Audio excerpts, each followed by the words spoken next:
Halo teman-teman, kali ini kita masih berada di bab 5 yang berjudul Mengendalikan Interpretasi dan Persepsi.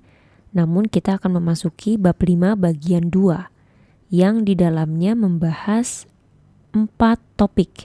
Yang pertama, kultus individu. Yang kedua, intisari bab 5. Yang ketiga, wawancara dengan Wiwit Puspitasari. Dan yang keempat, intisari wawancara dengan Wiwit Puspitasari. Sekarang kita akan memasuki topik kultus individu. Reaksi lebay juga bisa timbul terhadap individu. Misalnya, kita bisa ngefans sekali pada selebriti, tokoh idola, termasuk pemimpin, bisa politik, agama, atau bidang lainnya.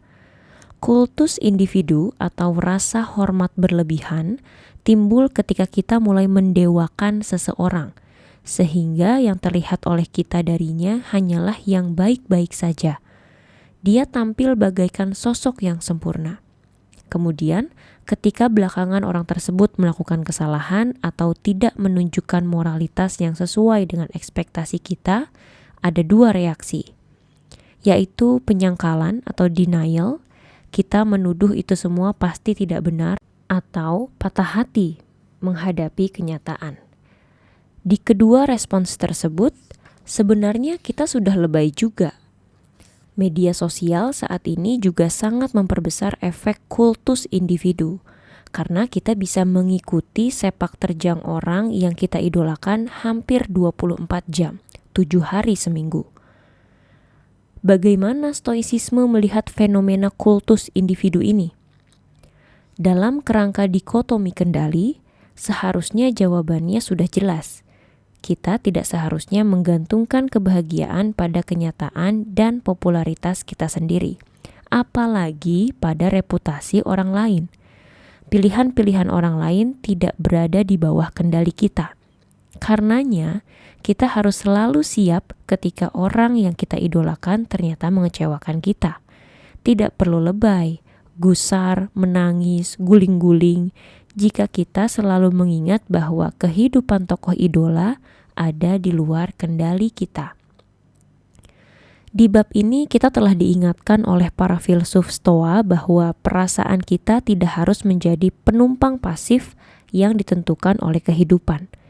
Kita juga diingatkan bahwa semua rasa susah, khawatir, cemas karena peristiwa eksternal sebenarnya tidak datang dari peristiwa hidup itu sendiri, tetapi dari persepsi dan opini kita sendiri, dan ini sepenuhnya di bawah kendali kita. Ini adalah kabar gembira yang sangat penting, karena jika kita bisa mengendalikan persepsi dan pikiran kita, sesungguhnya rasa damai dan tentram selalu bisa kita ciptakan tanpa harus menunggu hidup memperlakukan kita dengan baik. Mengendalikan emosi negatif merupakan tema yang cukup sering berulang di dalam teks-teks stoicisme. Para filsuf Stoa melihat emosi negatif yang lahir dari opini atau value judgment sebagai sesuatu yang harus terus dikendalikan dalam pikiran kita. Pikiran yang tidak diganggu oleh emosi berkecamuk adalah sebuah benteng, tempat berlindung terkokoh bagi manusia untuk berteduh dan berlindung, kata Marcus Aurelius dalam Meditations. Walaupun beliau adalah seorang kaisar dengan kekuasaan absolut atas ratusan ribu prajurit, bagi Marcus Aurelius, tempat berlindung terkokoh adalah pikirannya sendiri. Di bab berikut, kita akan mendapatkan tips praktis untuk membuat kita lebih tangguh dalam menghadapi hidup yang sulit. Kata Marcus Aurelius dalam Meditations adalah, "You have power over your mind, not outside events. Realize this and you will find strength." Intisari dari bab 5 adalah 1.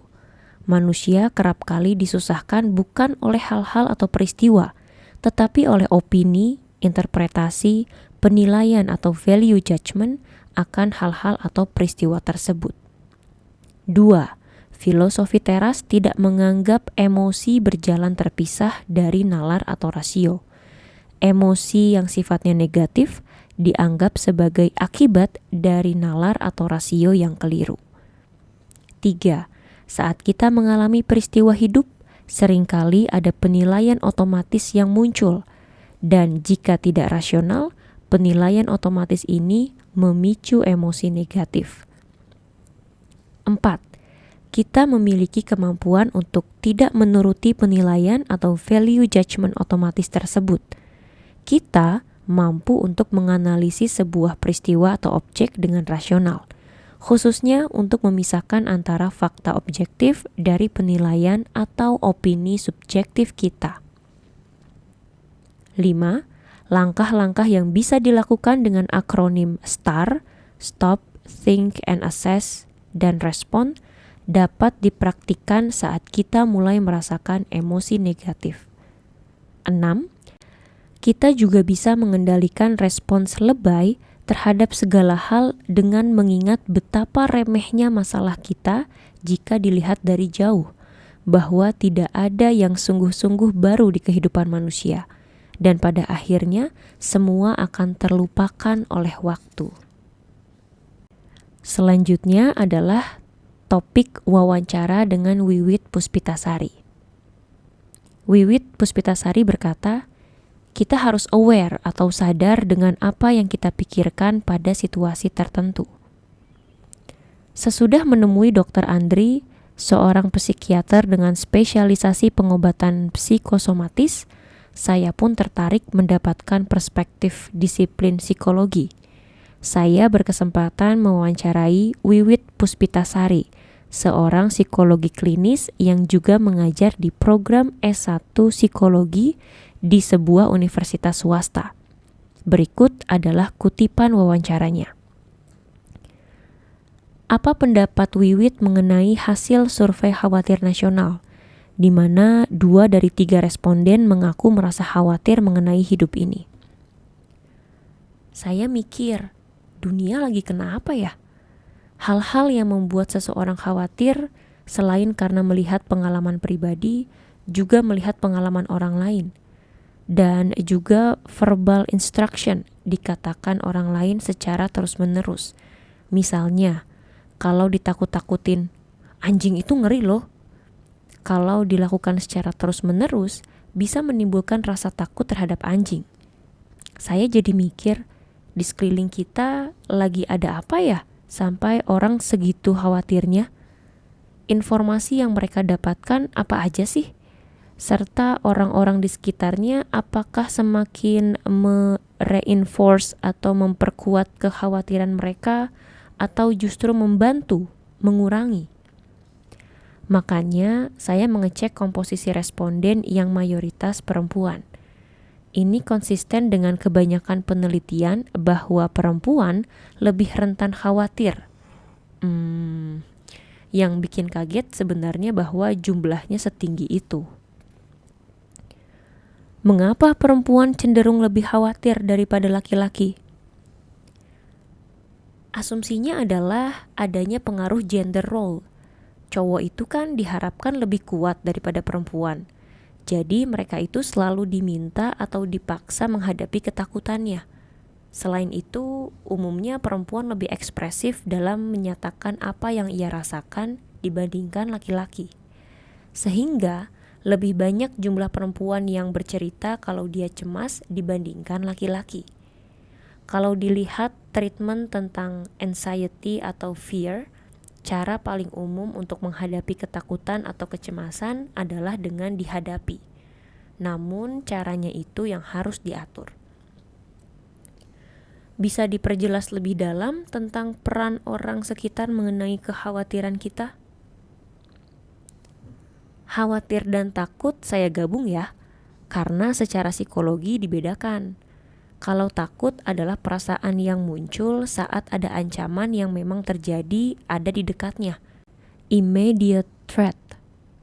Khawatir itu seperti takut, tetapi akan sesuatu yang masih di depan, masih nanti, in the future, dan kita nggak tahu benar akan terjadi atau tidak. Misalnya saat kuliah, nanti skripsi lulus nggak? Nah itu khawatir.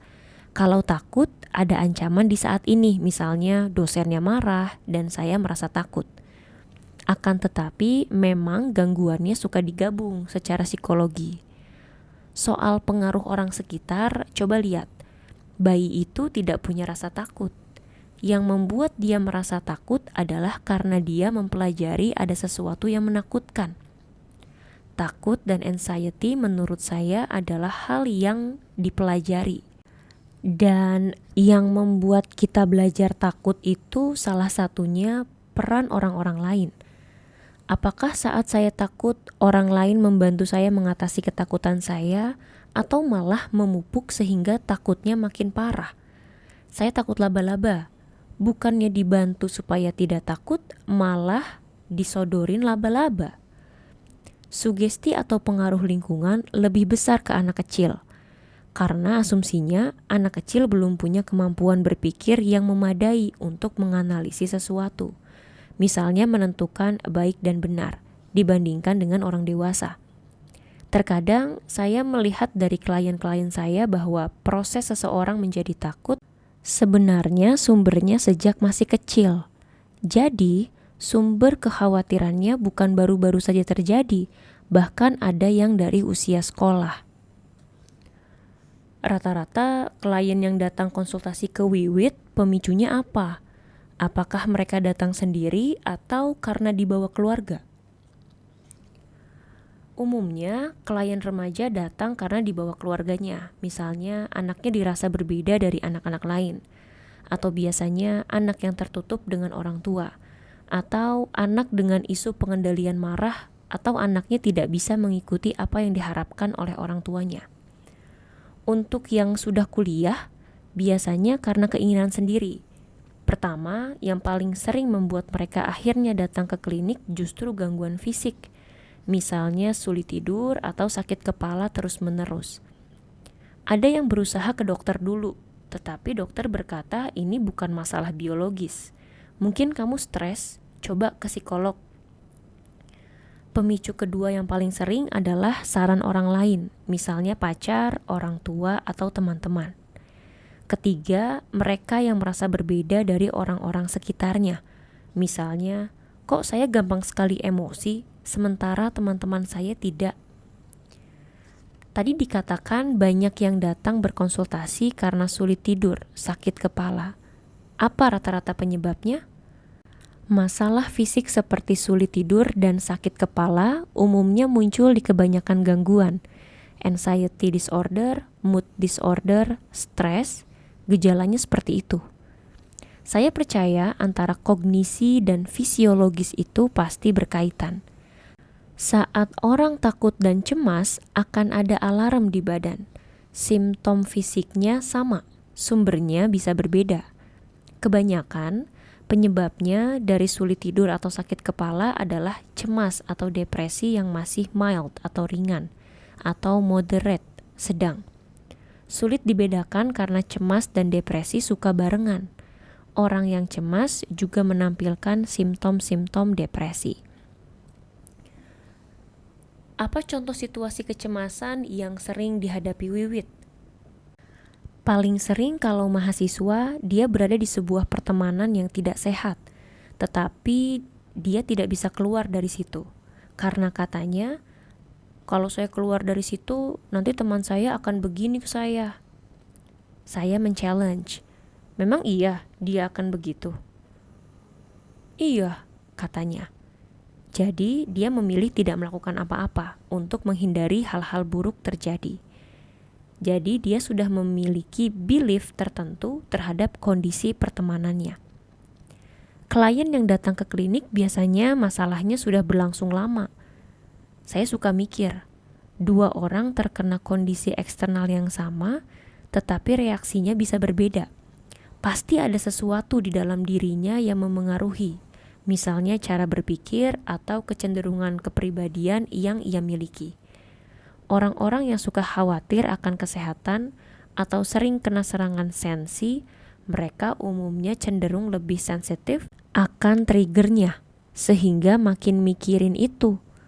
Orang yang susah tidur, cemasnya bukan karena dia tidak bisa tidur, tetapi karena dia berpikir bahwa dia tidak bisa tidur. Orang yang gampang cemas adalah orang yang punya kecenderungan bahwa ia tidak bisa mengontrol sesuatu.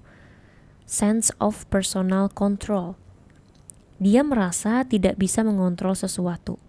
Semua orang wajar terkena masalah dan merasa sedih, tetapi kita berusaha untuk problem solving karena kita merasa ada yang bisa kita lakukan. Namun, ada orang yang merasa dia tidak bisa mengendalikan apa yang terjadi di dalam hidupnya. Karena orang-orang seperti ini biasanya menganggap yang terjadi di dalam hidupnya dibentuk oleh sesuatu di luar dirinya.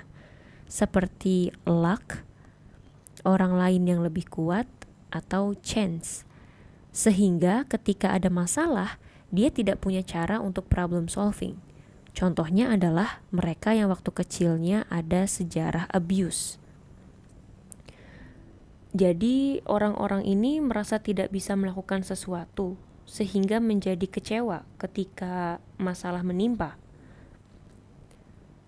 Ada dua kondisi yang berbeda. Orang yang merasa tidak bisa melakukan sesuatu tidak akan bisa problem solving. Ada masalah, ya sudahlah. Akan tetapi ada irrational belief lain yang membuat orang gampang cemas atau takut. Jadi kata-kata seperti harusnya, dia pasti seperti itu, mas, dunia tuh harusnya adil, orang tuh harusnya ngertiin gue, gak semua orang harus ngertiin lo. Kata-kata seperti itu membuat orang makin cemas. Itu adalah irrational belief yang harus diutak-atik saat konseling. Misalnya kata-kata, saya pasti tidak bisa ngapa-ngapain. Yakin, kata saya. Misalnya kamu ketemu dosen killer. Saya pasti nggak lulus deh, Bu. Tahu dari mana? Kata saya. Karena dosennya killer. Sebelumnya pernah ketemu dosen killer nggak? Kata saya. Kita mencari bukti-bukti untuk counter apa yang ada di pikiran dia. Apa itu CBT? Cognitive Behavioral Therapy. CBT adalah pendekatan dalam psikologi yang menggabungkan teknik kognitif terapi dan behavior terapi. Kognitif terapi percaya bahwa respons atau emosi ataupun perilaku kita, sumber utamanya adalah pikiran. Umumnya pikiran yang irasional, salah atau keliru. Kalau pendekatan behavior percaya bahwa untuk mengurangi atau meningkatkan suatu perilaku harus dengan reinforcement atau punishment. Misalnya kalau mau diet, bikin plan atau rencana. Kalau berhasil kasih reward. Kalau gagal ditentukan apa punishment atau hukumannya. Sementara kalau kognitif terapi, kalau gagal diet ditanya apa yang dipikirkan saat melihat makanan. Jadi proses berpikirnya yang diutak-atik. Di CBT atau CBT, dua-duanya kita sasar, baik proses berpikir maupun perilakunya. Makanya terapi CBT itu suka bikin banyak PR. Ada sesuatu yang harus dia lakukan. Karena dia harus explore tentang pikirannya, emosinya. Karena asumsi CBT itu 1.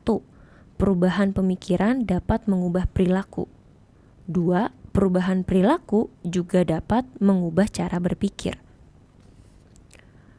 Mungkin enaknya pakai contoh. Seorang gadis muda berkali-kali gagal dalam percintaan, sehingga dia menjadi benci cowok, menjadi apatis terhadap relationship. Apa yang dilakukan jika dengan pendekatan CBT? Pertama, ditanyakan apa yang bikin takut, apa yang dipikirkan mengenai relationship. Kita akan mencari tahu pemikiran apa yang tidak rasional soal relationship. Dalam CBT, kita mencoba mengubah dulu cara berpikirnya dengan mencari bukti yang mengcounter apa yang dipikirkan. Misalnya, semua laki-laki bajingan. Lalu kami tanya, oh iya, siapa saja laki-laki dalam hidup kamu?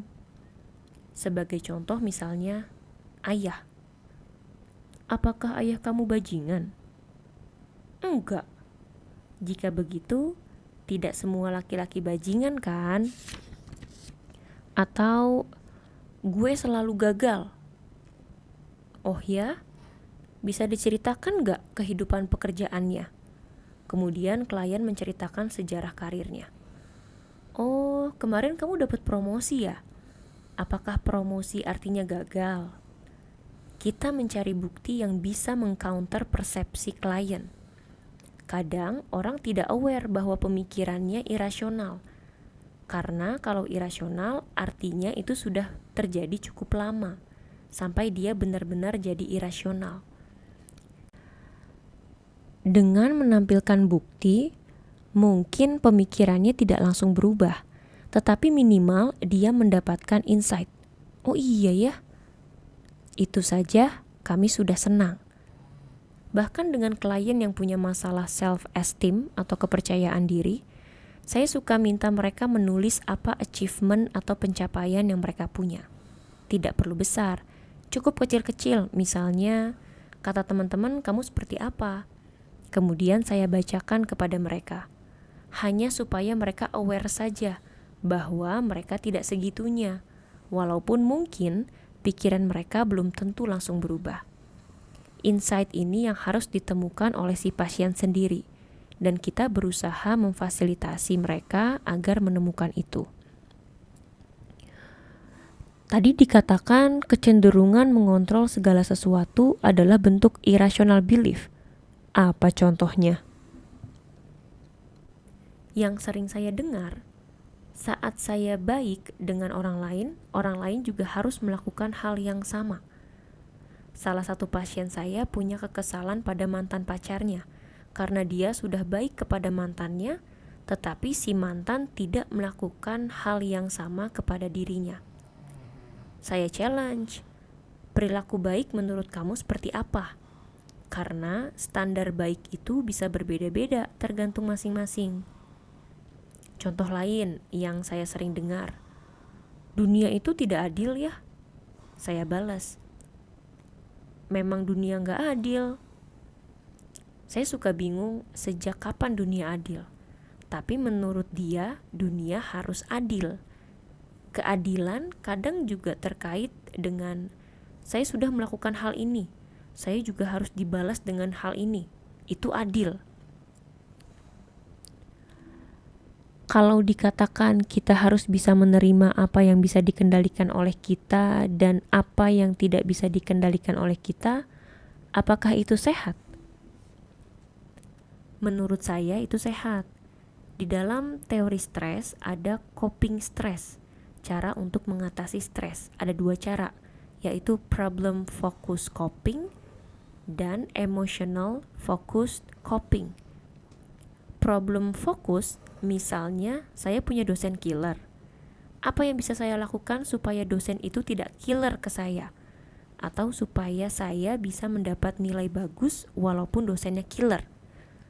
Artinya, dalam problem solving, kita melakukan sesuatu yang masih di dalam kendali kita. Emotional focus coping biasanya hanya mengatasi emosi kita. Contohnya, saya didiagnosis terminal illness. Apa yang bisa saya lakukan? Misalnya, tidak ada lagi yang bisa saya lakukan. Satu-satunya jalan adalah berdoa. Doa adalah emotional focus coping. Berguna saat tidak ada lagi yang bisa kita lakukan di sebuah situasi. Contoh lain, ada orang berkata, "Gue ingin dia berubah." Saya jawab, "Emang kamu bisa membuat dia berubah?" Yang bisa dilakukan sampai mana sih? Memberi nasihat, paling sampai situ. Dia mau berubah atau tidak, itu sudah di luar kendalimu. Karena hal itu tergantung orangnya. Kamu bisa melakukan sesuatu, tetapi kamu tidak bisa berharap bahwa dia akan atau pasti berubah. Kembali ke CBT. Apakah ada prinsip-prinsip dari terapi ini yang bisa dipraktikkan di situasi sehari-hari? Tidak semua orang cocok dengan pendekatan CBT. karena CBT membutuhkan orang yang mau refleksi atas pemikiran dan responsnya. Yang paling gampang memang aware dengan apa yang kita pikirkan tentang situasi tertentu. Misalnya macet. Apa yang kamu pikirkan pertama tentang macet? Irrational belief biasanya langsung keluar. Misalnya lagi, berkenalan sama orang. Langsung berpikir, dia pasti menganggap saya jelek nih. Itu pikiran pertama yang muncul dan malah bikin tambah sedih. Berikutnya, buktinya apa? Saya suka bilang, kamu harus mencari bukti yang mengcounter pikiran tersebut. Disinilah pengaruh orang sekitar bisa berfungsi sebagai reminder. Jadi, intisari wawancara dengan Wiwit Puspitasari ada 3. Yang pertama, penyebab kekhawatiran seringkali adalah karena adanya pendapat, opini yang irasional. Contohnya, dunia harus adil. 2. Terapi metode CBT atau Cognitive Behavior Therapy berusaha mengatasi emosi negatif dengan mengubah pola pikir dan perilaku. Pola pikir yang keliru dihadapkan dengan bukti-bukti nyata yang tidak mendukung pola pikir tersebut. Dan yang ketiga, belajar menerima hal-hal yang tidak ada di bawah kendali kita bisa membantu kita mengatasi stres. Ini adalah akhir dari bagian 2 dari bab 5. Selanjutnya, kita akan masuk ke bab 6 yang berjudul memperkuat mental. Di dalam bab 6 terdapat 8 topik. Yang pertama, premeditatio malorum, sebuah imunisasi mental. 2, jangan ribet. Yang ketiga, if you cannot be with the one you love. Yang keempat, amor fati. Yang kelima, masa lalu sudah mati. Yang keenam, intisari bab 6. Yang ketujuh, wawancara dengan Lia et Salsabila. Dan yang kedelapan, intisari wawancara dengan Lia.